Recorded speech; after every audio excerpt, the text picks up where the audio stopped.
Hello, Internet! Once again, it is I, the Dread Pirate, your shitty Catholic god, and your guide to all things Halloween.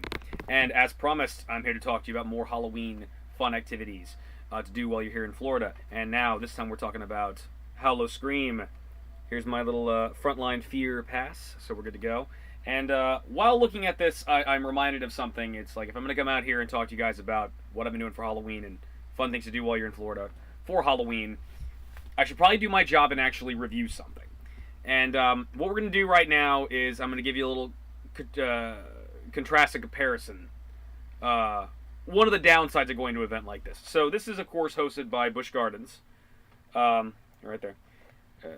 Busch Gardens. Okay. Pointing. Yeah. I'm assuming you all know what Busch Gardens is, but for those of you who don't, in Williamsburg, where I don't live, and here in Tampa, Florida, there's this awesome theme park. It's primarily a zoo made by Anheuser-Busch, and it's got lots and lots of animals, and it's African themed. It's called Busch Gardens, and it's really awesome. And if you're in Tampa, go check it out. It's really the only thing to do while you're in Tampa, other than, like, go watch a Bucks game. Because, yeah, we always win. Anyway. But Busch Gardens is a really awesome theme park. It's worth checking out. Again, as a zoo, it's great. You got really great animals that you get to see. There's also we have some really awesome roller coasters. In fact, my very brief, which is a funny story for another time, stay at in Great Lakes. One time I went to Six Flags. I remarked that the roller coasters there aren't very good, and it's probably because I grew up in Florida, and especially in Tampa, it's like the roller coasters that we have down here are actually really awesome. And you couple that with, like, Orlando and Universal Studios and Disney having amazing freaking rides. It's like, yeah, Six Flags just has roller coasters. They're just not that good ones. It's like, yeah, seriously. So it's like, yeah, Tampa's got some, like, good stuff in terms of that. Busch Gardens is a lot of fun. Really great rides to go on. Really beautiful theme park. Really awesome animals. And as a lot of these places, it does a fun little Halloween event. And this is Howl-O-Scream. Now, one thing I want to talk about, though, in terms of, like, what you guys will be doing for your Halloween fun is one issue is basically comparing this to Screamageddon. Screamageddon is all about just a scare park. That's what they do. Every year they come out, they have haunted houses, they have Halloween fun. That's what they do. Howl-O-Scream and Halloween Horror Nights, Universal Studios Halloween Horror Nights, are theme parks. You know, very, very expensive theme parks. And as a result, the price point for things like this goes significantly up. I believe for Screamageddon I paid about $87. This was $117 in total. Now, I don't want to exaggerate. That's not necessarily what you can go for. You should go for necessarily. But just in terms of, like, what you're planning on doing this Halloween, what you want to do for fun, you may want to check out Screamageddon. Maybe want to drive a little ways out and go to Dade City and just do that. You'll have just as good a time, and it'll be less expensive. Unless you're an obsessed with Halloween psychopath like myself, who's like, no, I must do everything. Just, if you got this, have the cash to do it. My only real criticism of Howl-O-Scream is not anything I think that Busch Gardens can do anything about. But my one criticism of this and Halloween Horror Nights, which I have not been to yet as of this recording, but I've been to it before, but I haven't been to it this year yet. But it's something I've noticed consistently is it's crowded. There's a lot of people there. You're not a crowds person. You may not want to be there for that. And I get these for a reason. You need these. You need the frontline fear. You need the fast pass. Because if you're a person like me who wants to see every single house, go on every single ride, that wants to have a good time and not just sit in a fucking line your entire time, you need this thing. But this cranks up the price. I think just a standard price for going into the park, if you're gonna go without this, is like $30, $40. That's great. You're gonna spend the entire night in a crowded line waiting to get a haunted house, which is, if you're lucky, about 15 minutes worth of fun. So it's like, I always recommend spend a little extra and do this. Again, that's not necessarily an option for everybody. That may not be an option for you. So just to point out, and again, depending on where it is, it gets worse. So Busch Gardens is a pretty awesome theme park, but it's no Universal Studios. And so I haven't gone yet, but, like, the price point on Halloween Horror Nights, given everything I want to do, probably going to cost me over $200. I'm probably going to do it because, again, Halloween's a big deal for me. This is my Christmas. This is my religious experience. I'm probably going to do it, but it's just a note, if I have a criticism of these events, it's that they're expensive, and so it may not be for everybody. However, I'm making a video for a reason, because Howl-O-Scream is worth your time. If you like horror, if you like Halloween fun, Busch Gardens does a good job. They got a little bit of money to back this up. What they don't have compared to Halloween Horror Nights, Halloween Horror Nights likes to specialize. They do have like just kind of independent, ooh, we got a house full of vampires, ooh, we got scary stuff, random scary crap. But the upshot is Universal Studios, of course, can afford licensing. So you'll have special houses. One of the more awesome houses I went to last year was the Ash vs. the Evil Dead house. That's how I found out about Ash vs. the Evil Dead. And it's like, it's entirely based off of not just Evil Dead, but the series that was coming out. They have, one of the first years I went, there was an entire house full of, like, based off of the classic Universal monsters. They've done specials before where they had, like, Freddy and Jason and Leatherface, The Thing. And, of course, this year, and one of the reasons I want to go is they got a Stranger Things house going on.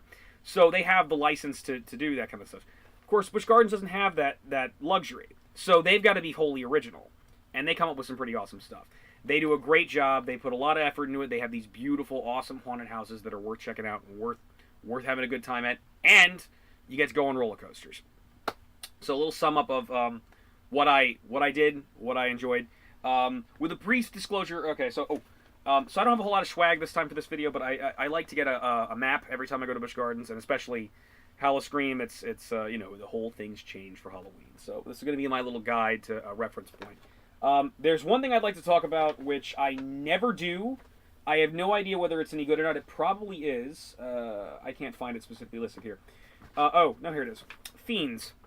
Okay, so Fiends is a show they always do with like a mad scientist and hot nurses. It's probably very good. It's probably a lot of fun, but when I go to a Halloween event, I'm there for haunted houses. I'm there to be scared. I'm there for the atmosphere. I'm there for monsters. I'm there to have a good time. So primarily what we're going to talk about is the haunted houses, the 6 core haunted houses, the scare zones, and some of the rides I got to do. And again, I live down here, so it's like, I could go tomorrow and freaking ride them on too, because it's right across the street. But yeah, and there was a little bit of stress at this point, this time around. I came to the park a little bit late. I was like an hour late, whereas like Scream Again, I was super early. And I'm all like, oh man, I'm not going to get to do everything. I did just fine. I got to do everything I wanted to do. It all worked out. But let's talk about the houses. So we got 4 recurring houses and 2 new ones. The first house I visited was Unearth Search and Survive. Premise behind Unearth Search and Survive is it's in the Gwazi area. The good old Gwazi wooden roller coaster, the old dueling lion and tiger. And I think the idea is like a construction crew has stumbled upon some kind of buried house or structure, maybe a cathedral, something like that. And they just uncovered this weird hidden building. So you go check it out, full of demons. Full of demons. Specifically, there's like crazy murderous cultists and like all different types of crazy looking monsters. My personal favorite for this house is they have a giant Audrey 2, if you know what I'm talking about, from Little Shop of Horrors, a giant killer piranha plant for Mario fans out there. And that's like just coming out of the walls, biting at people. A lot of cool monsters, a lot of fun.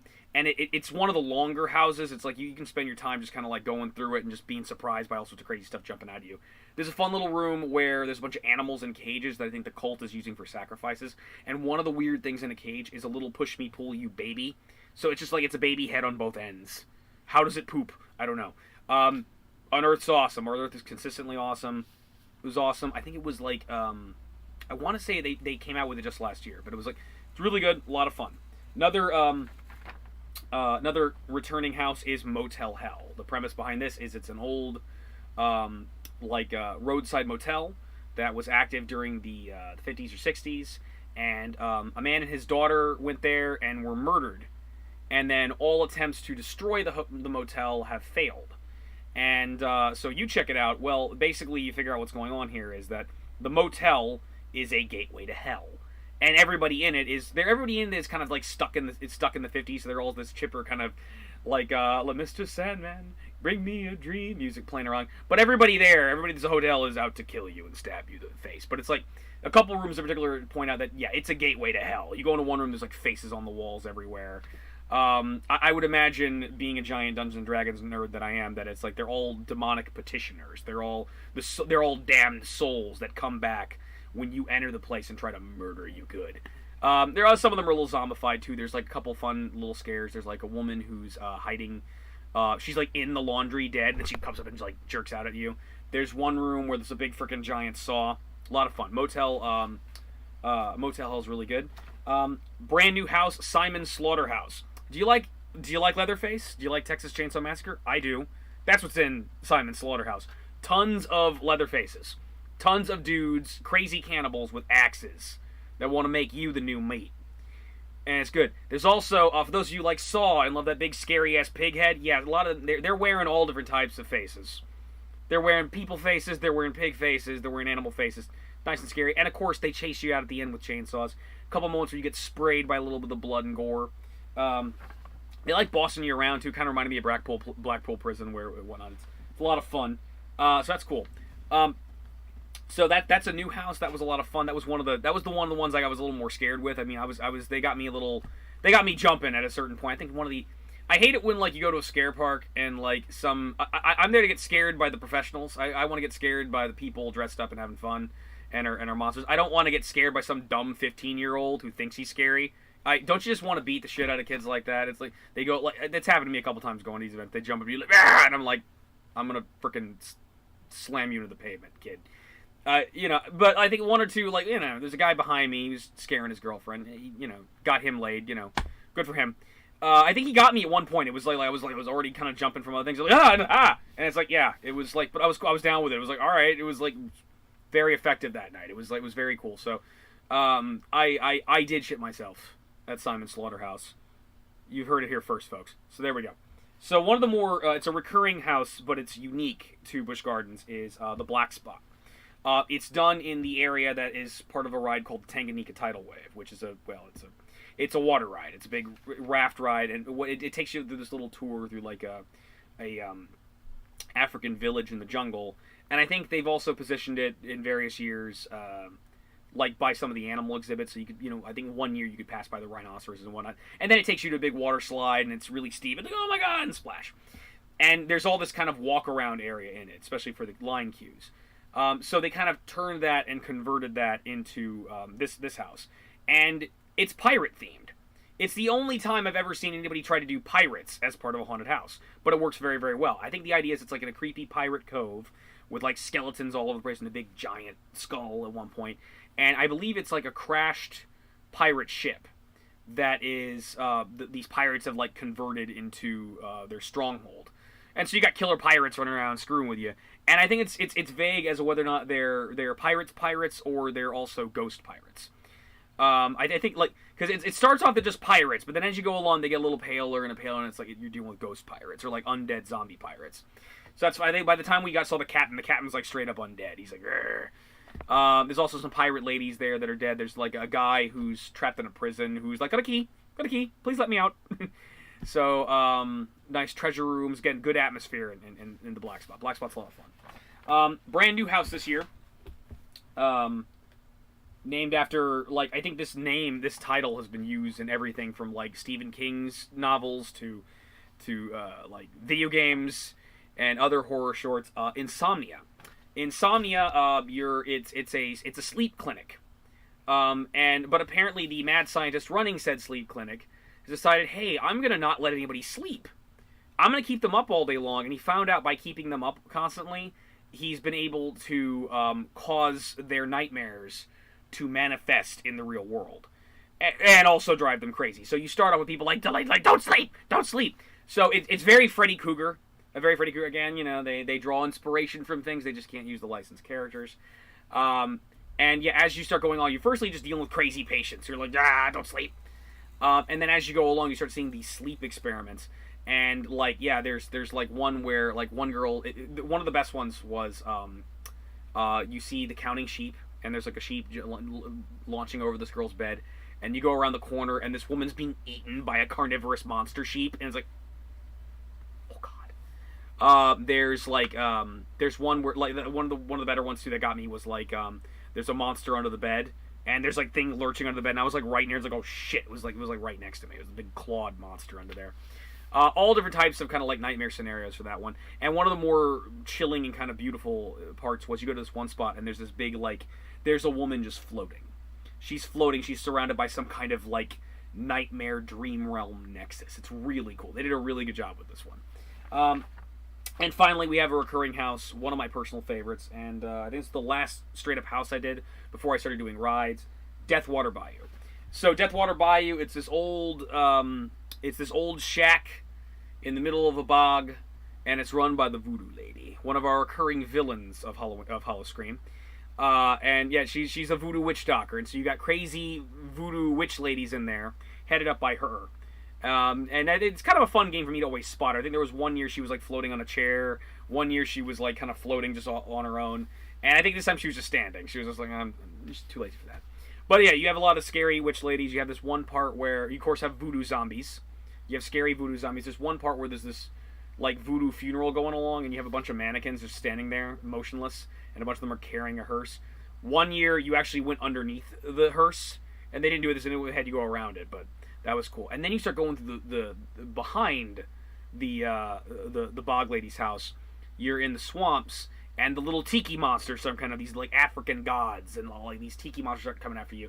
And they also had flying voodoo zombies, and they're launching out at people. And there was one, and then I came by the other pot where I thought there was another one. And I was like, okay, I'm gonna be careful. I'm not gonna. They're not gonna get me.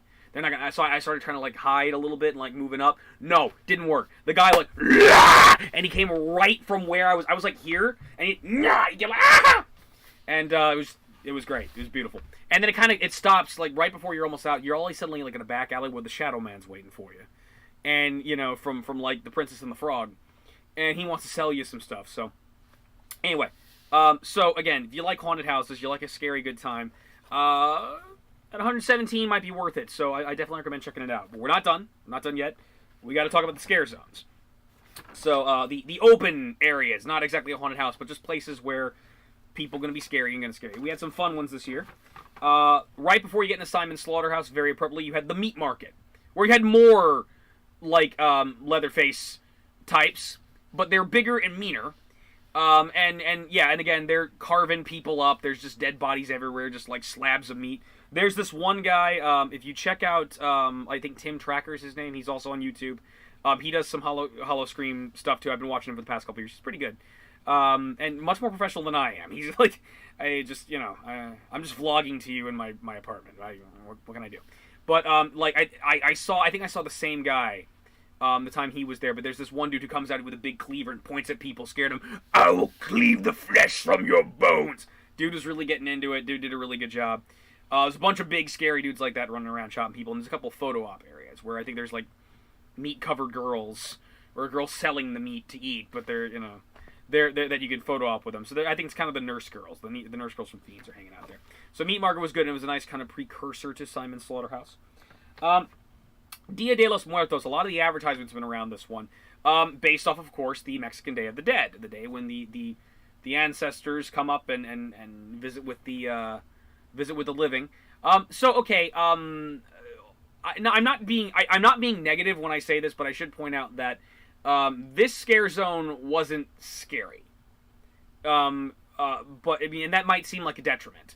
But I'm not meaning it that way. This was excellent, but it just wasn't a scary zone. It was right towards the front. If you know where I'm talking about, it's near the big theater in Morocco and near the alligator area. Right before you get you start heading towards where the tortoises are and like the railroad, or if you start heading into Egypt and heading to Cheetah Hunt. It was right in that area. And so it's right in the beginning. It's kind of getting everybody kind of in the spirit of things.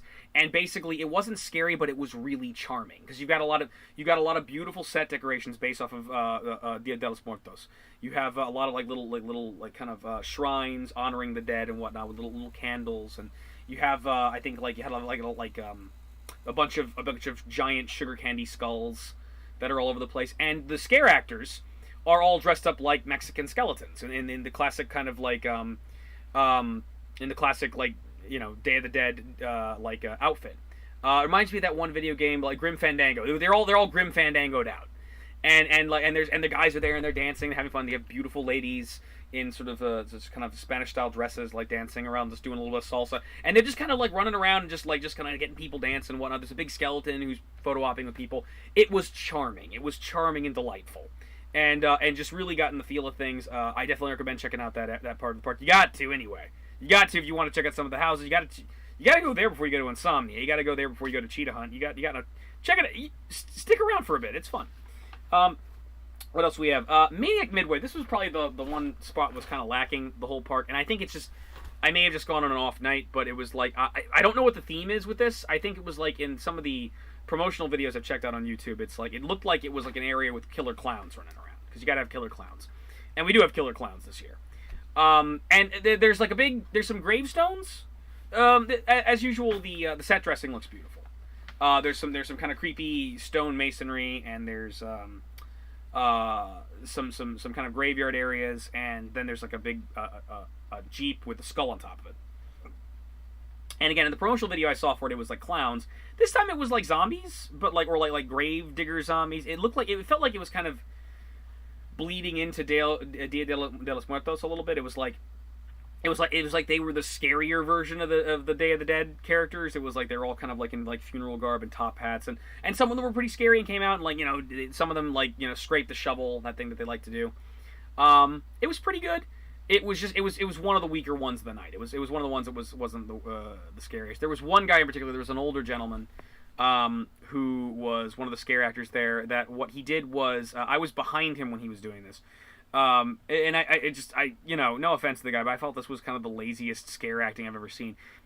There were a couple girls who were previously scared from other scare actors, and he just kind of locked in on them like they normally do, and he just followed them, just dragging a shovel, and just to let them know that he was following him. And the problem with it was just so lazy. It was like it wasn't really. I mean, I think it's better when they kind of creep up on you and you don't see them coming. And then they turn to and that works more effectively. He's like announcing to the universe that he's there, and it wasn't scary. It was just annoying. It was annoying because you heard the scraping shovel sound. So, it was like so that was it was meh. It was better than nothing. It was like I mean, I'm not gonna complain too much about it, but it felt like it was lacking a little bit, especially compared to a couple of the other spots. Camp DOA. Camp DOA was great. Outdoor. Friday the 13th, anybody? Outdoor campground where it happens to have a bunch of slashers that are totally not Pamela and Jason Voorhees. I think that one of those scare actors was like an old woman. It's like, ooh, that's Pamela. There's some big dudes with like axes and shovels and things like that. I was like, all right, it's my Jason. A couple of them were really fucked up looking. Like one dude had like his mouth sewn up. So you had a couple of these big slasher maniacs walking around. Camp DOA was really good. There was like a big camper with like dead people in it. There was like the Ravage like bus that the campers came in. It was cool. I was digging it. Deadly Toys. So Deadly Toys starts off with a couple of like toy blocks, and you got some killer toys in there. You got a lot of killer dolls. One of the monsters is like a train conductor, and he's like a crashed little train nearby. And the most charming and cutest thing about this one, I think one of the dolls has like they have a whole like doll house full of like zombified Cabbage Patch Kids, and Cabbage Patch Kids are already the most terrifying thing in the first place anyway. Then you put blood on their mouths, it's like, oh god. But the best part about this was they kind of alternated between what they were, but you had giant monstrous teddy bears, one of which always had a chainsaw, and just walking around, and they were basically just hugging people and posing with people. But when they weren't there, it was monstrous bunnies straight out of Donnie Darko, also with chainsaws. So that was cool. They were a little scarier, but it was like, and they were just kind of just palling around with everybody. It was pretty neat. And finally, we have Hell on Wheels. So Hell on Wheels is like a post-apocalyptic area, and it appeared to be like a combination of like Mad Max and a zombie apocalypse. So you had Mad Max maniacs running around, just jumping out of people, and you also had zombies. And I think it was implied some of the Mad Max maniacs were also zombies. So that it looks really cool. There's a lot of broken like freaking vehicles and just trashed like road signs and whatnot. All these crazy looking freaking like Legion of Doom dudes just running around, just like scaring people, like blasting leaf blowers in the face, and of course good old zombies. There's one old zombie dude who had like his intestines out of his stomach, and he was eating it. It was really good. I should talk about a little bit like the entrance area, because the entrance area always has like monsters on the outside, and there was one thing in particular I noticed this time where the entrance had they had like kind of a little bit of a castle like right in front of the Morocco entrance, like stone masonry that's all broken up and horrified looking, and there's these big like spires, these big kind of like hooked things coming out, and I looked at them, they're tentacles. giant tentacles, which means Cthulhu was there. And I love Cthulhu. I'm a giant whore for Cthulhu and H.P. Lovecraft, and so it was there was even a great old one. It was great. And once you go in, actually, to when you're at Morocco, they also had a big projector that was projecting a bunch of kind of cool, scary stuff for people when they got into the park. And one of the main attractions of that was a big scary clown, a la Pennywise. Now, again, I've grown up here my entire life, so it's like I know what this is. It's referencing Pennywise, because why wouldn't you? You know, Stephen King said kicks ass. But it's not just that. It's Jack the Clown. Jack the Clown's one of our mascots for Howl-O-Scream. Or I think he was, I'm fucking up. I think that was actually, I want to say Jack the Clown was Halloween Horror Nights. Jack the Clown might be Halloween Horror Nights. I screwed up. Okay, it's just an evil clown. Alright. That's staying in. There's a big scary clown. There's a big scary clown on the wall. He looks like Pennywise. He's great. He may or may not be Jack the Clown. He's probably not Jack the Clown. I'm probably stupid. But there was other scary clowns. There was this cool effect where I think it was supposed to be that they were zombies coming up out of the ground, but it was projected on the side of one of the Morocco palaces. So it's like they were like zombies crawling down the walls. And it looked really, really neat. It was very, very festive and very, very fun. And of course, I did rides. So I rode Cheetah Hunt, Cobras Curse, Montu, Shikra, and Kumba. Now, they had a couple other things open, in particularly the Falcon's Fury. Falcon's Fury's in Timbuktu, and it's a Tower of Terror, Doom's death drop type thing. If you like that sort of thing, it brings you up and brings you down. It's okay. It's not a terrible ride. It's not my thing. I prefer either roller coasters or the whole Universal Studios ride the movie type of thing. I like when there's a story going on, and there's a loose story with the roller coasters in Halloween in Busch Gardens, where it's it's all centered around either a giant animal or a monster that you must tame. So, and for those of you who've been to Busch Gardens, I'm probably beating a dead horse here, but they were fun. I got to. Those were all the rides I wanted to do. I nailed them all before the night. I got all the houses out of the way, and I rode those. I may be getting a little bit old though. I made myself sick on them, but I had a good time. But for those of you who haven't been to Busch Gardens, another reason to go to Busch Gardens is to check out these roller coasters. In brief, Cheetah Hunt is one of our newer roller coasters. It's not the newest, but it's the idea is it's like a roller coaster that goes at cheetah speed essentially. And what it is when you get inside of it, right out the bat, once you get inside the cart, there is no slowly going up and then dropping. No. It just boom, it launches you and it goes ridiculously fast and zooms all over the place. It's breathtaking. It wakes you up. It's great. Cheetah Hunt is awesome. I definitely recommend it. Check it out. One of the newer attractions we have is the Cobras Curse. The Cobras Curse, the plot is it's in the old. We used to have one of the attractions when the Egypt exhibit in Busch Gardens was brand new. One of the attractions they had, in addition to the roller coaster Montu, is they had a Tut's tomb, which was basically just kind of a museum area where they talked about King Tut and I believe it wasn't the actual King Tutankhamun, but it was like a simulacrum or a perfect replica of what King Tut's sarcophagus looked like and what was in his treasure trove, and it was very educational and cool, and I really liked it. It was really good. But these attractions change over time, so now it's become Cobra's Curse, so it's in the same area, but they've now discovered this tomb where there's this kind of snake god. Well, the snake god's alive, and people that are investigating it are getting killed by it, so you must tame it.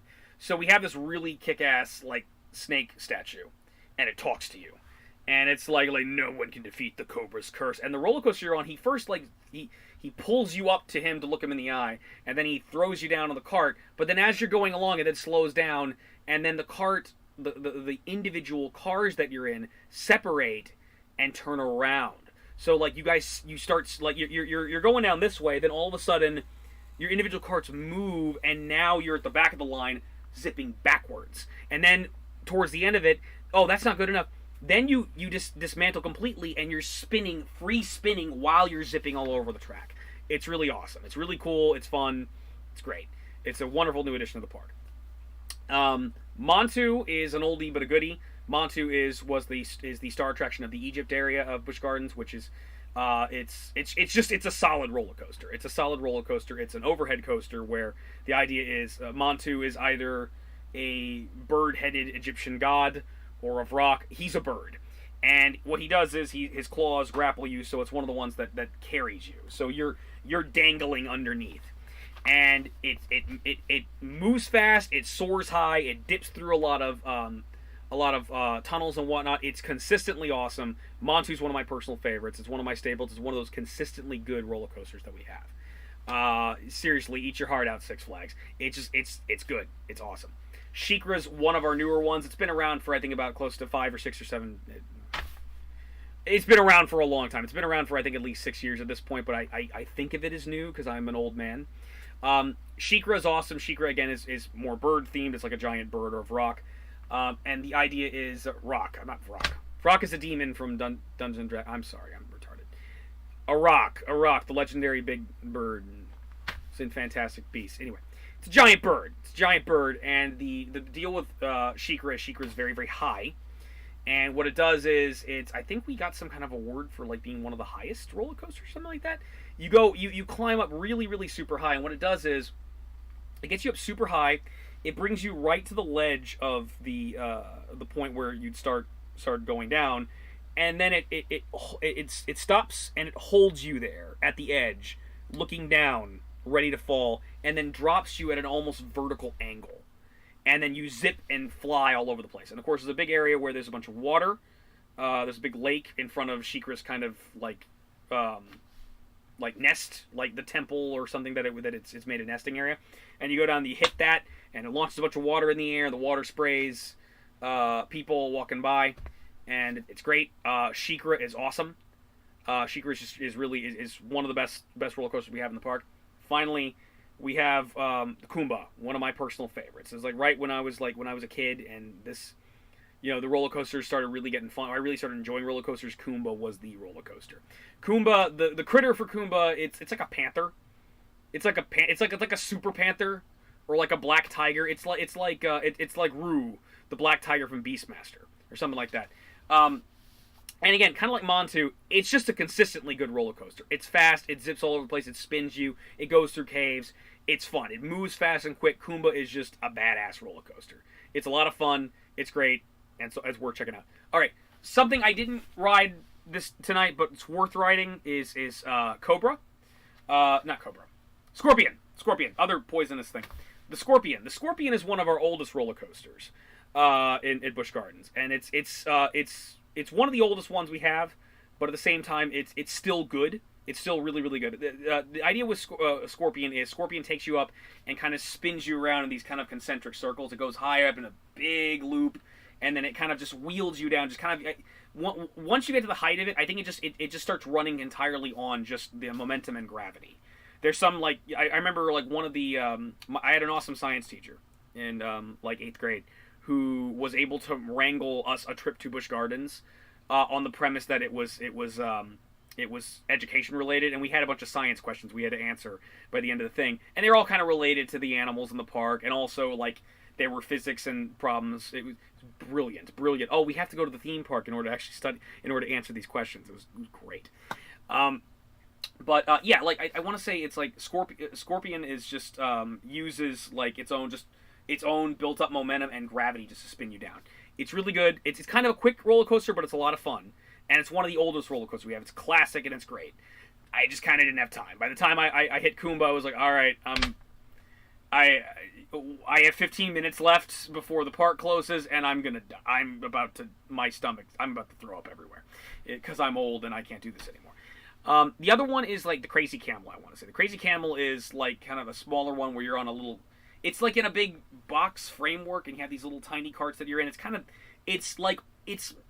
of tricks you into thinking like it's a kiddie ride, but it's really fun. It's like you're in this cart, and you zip all over the place and really, really fast, and that one's traditionally very, very fun. Unfortunately, none of the water parks were open. One of my personal favorites in the park is the Congo River Rapids, where you're in this big tube, and you go down this big tunnel and you get wet. Not a tunnel, but you're kind of like in this open jungle, lake, river area, and you just kind of bounce off the walls. People on the high rises can shoot water at you, and and you're guaranteed to get wet on that one. That one's one of my favorites. Flume and Tanganyika tidal waves are also great, but it's just like, yeah, none of the water parks stuff was working tonight. Yeah, so it's like a lot of this is just Busch Gardens is awesome. I'm sorry, folks, for those of you who already know, but yeah, if you're in Tampa, check out Busch Gardens. If you're in here Tampa at the Halloween season, check out Howl-O-Scream. Again, it's a little bit more. It's a little bit more than Screamageddon, but it's $100 well spent.